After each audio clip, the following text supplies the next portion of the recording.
इधर उत्तर प्रदेश के मथुरा में उस वक्त हंगामा मच गया जब एक व्यक्ति एक जहरीला सांप अपनी जेब में रखकर सरकारी अस्पताल पहुंच गए।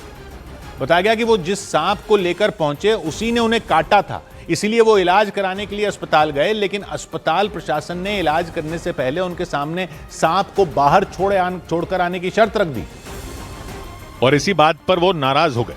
उन्होंने अस्पताल के बाहर मेन गेट पर जैम लगा दिया। वहां मौजूद एक ट्रैफिक पुलिसकर्मी ने उन्हें रोकने की कोशिश की, लेकिन वो नहीं माने।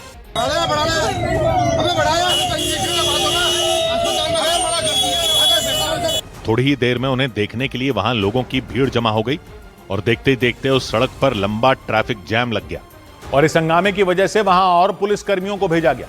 काफी मशक्कत के बाद उन्हें समझाकर अस्पताल के अंदर ले जाया गया और उसके बाद पहले सांप को एक खाली डिब्बे में बंद किया गया, फिर डॉक्टरों ने उनका इलाज शुरू किया, लेकिन उन्होंने डॉक्टरों पर समय पर इलाज नहीं करने का आरोप लगा दिया। आधा घंटे पहले आते हैं यहाँ पे, मैंने भैया सांप ने काट खा लिया। जी कहाँ है सांप? सांप कहाँ है? दिखाओ।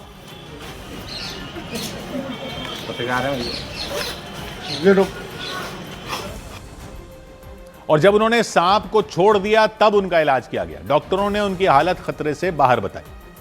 उधर बिहार के छपरा में 11 साल के एक लड़के की मौत के बाद गुस्साए लोगों ने पुलिस पर हमला कर दिया। उसके परिवार वालों ने अपहरण के बाद हत्या किए जाने का आरोप लगाया। उनके मुताबिक वो लड़का 31 दिसंबर से लापता था और 4 दिन बाद उसका शव गांव के पास की झाड़ियों से बरामद हुआ और उसके बाद लड़के के घर वालों के साथ गांव वालों का गुस्सा भी भड़क गया। उन लोगों ने वहां पहुंची पुलिस पर हमला कर दिया। पहले लोगों ने पुलिस पर पथराव किया, फिर पुलिस की गाड़ियों को घेर कर तोड़फोड़ की।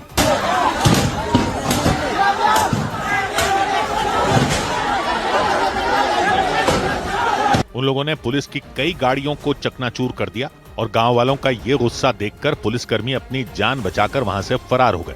ये पूरा बवाल छपरा के अमनौर थाना क्षेत्र में हुआ और हालात को देखते हुए वहां पुलिस की और टीमें भेजी गईं। लड़के के घर वालों ने पुलिस पर आरोपियों के खिलाफ कोई कार्रवाई नहीं करने का आरोप लगा दिया और घर वालों ने पोस्टमार्टम के बाद सड़क पर शव रखकर प्रदर्शन किया। उन लोगों ने छपरा से मुजफ्फरपुर जाने वाली सड़क पर जैम लगा दिया।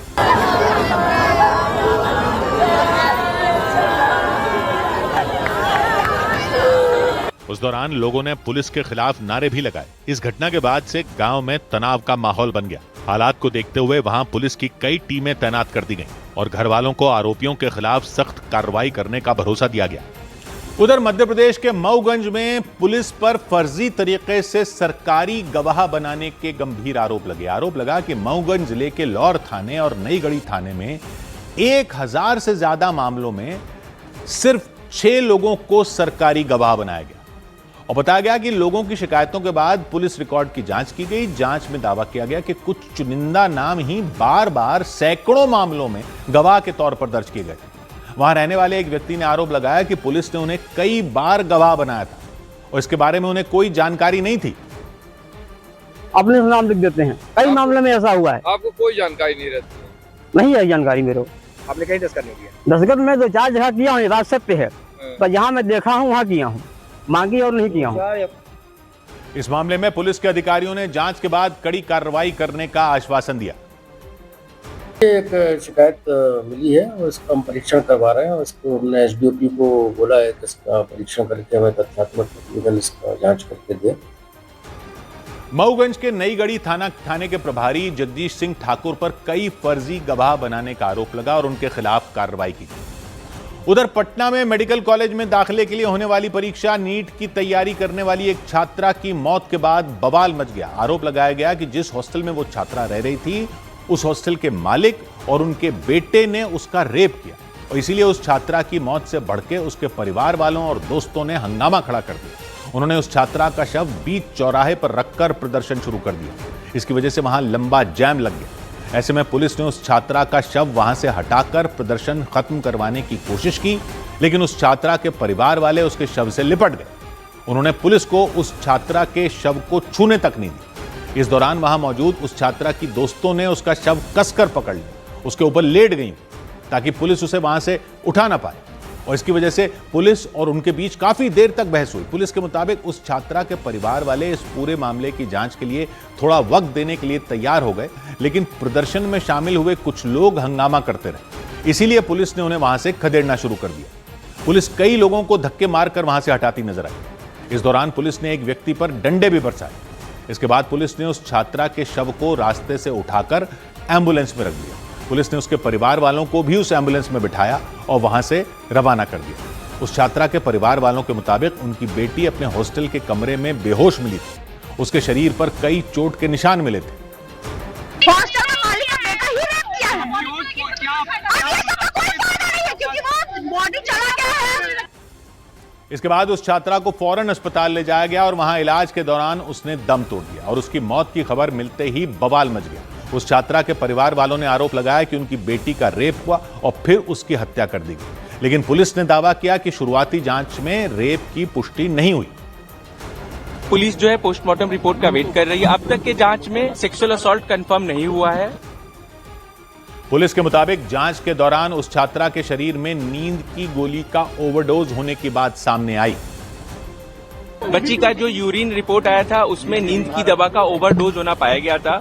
बच्ची की सर्च हिस्ट्री में भी 24 तारीख को और 5 तारीख को बच्ची नींद की दवा का क्या असर होता है और सुसाइड कैसे करे, इस चीज का सर्च पाया गया है।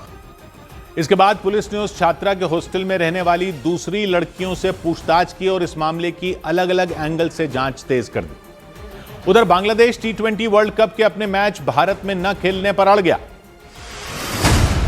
बांग्लादेश क्रिकेट बोर्ड ने आईसीसी से एक बार फिर T20 वर्ल्ड कप के अपने मैच भारत में न खेलने की मांग दोहराई। बांग्लादेश ने मांग की कि उसके मैच भारत के बजाय श्रीलंका में आयोजित कराए जाएं। हालांकि आईसीसी 2 बार बांग्लादेश क्रिकेट बोर्ड की इस मांग को खारिज कर चुका है। आईपीएल की टीम रॉयल चैलेंजर्स बेंगलुरु इस साल आईपीएल में अपने मैच बेंगलुरु के एम चिन्नस्वामी स्टेडियम में नहीं खेलेगी। खबरों के मुताबिक आरसीबी के घरेलू मैच नवी मुंबई के डीवाई पाटिल स्टेडियम और रायपुर के शहीद वीर नारायण सिंह स्टेडियम में खेले जा सकते हैं।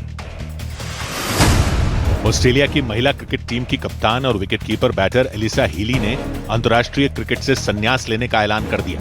वो भारत के खिलाफ होने वाली सीरीज के बाद संन्यास ले लेंगी। पर्थ में खेला जाने वाला डे नाइट टेस्ट उनका आखिरी इंटरनेशनल मैच होगा। इधर ईरान में जारी सरकार विरोधी प्रदर्शनों का समर्थन करने वाले अमेरिका ने सैन्य कार्रवाई के संकेत दे दिए। खबर है अमेरिका के राष्ट्रपति डोनाल्ड ट्रंप ने अपनी नेशनल सिक्योरिटी टीम के साथ बैठक की और इस बैठक में ईरान पर हमले के प्लान पर चर्चा की गई और इसी के बाद आशंका जताई जाने लगी कि ईरान पर भड़के ट्रंप किसी भी वक्त उसके खिलाफ जंग का ऐलान कर सकते हैं। यानी 2 हफ्ते से विद्रोह की आग में धधक रहे ईरान पर दोहरी मार पड़ सकती है, क्योंकि ईरान में महंगाई के मुद्दे पर प्रदर्शन कर रहे लोगों ने सड़कों से हटने का नाम ही नहीं लिया। वहां आधी रात के वक्त भी रास्तों पर प्रदर्शनकारियों की खचाखच भीड़ नजर आई। तेहरान में भड़के हुए लोगों ने एक रास्ते के बीचों बीच आग लगा दी और सरकार के खिलाफ आवाज बुलंद की।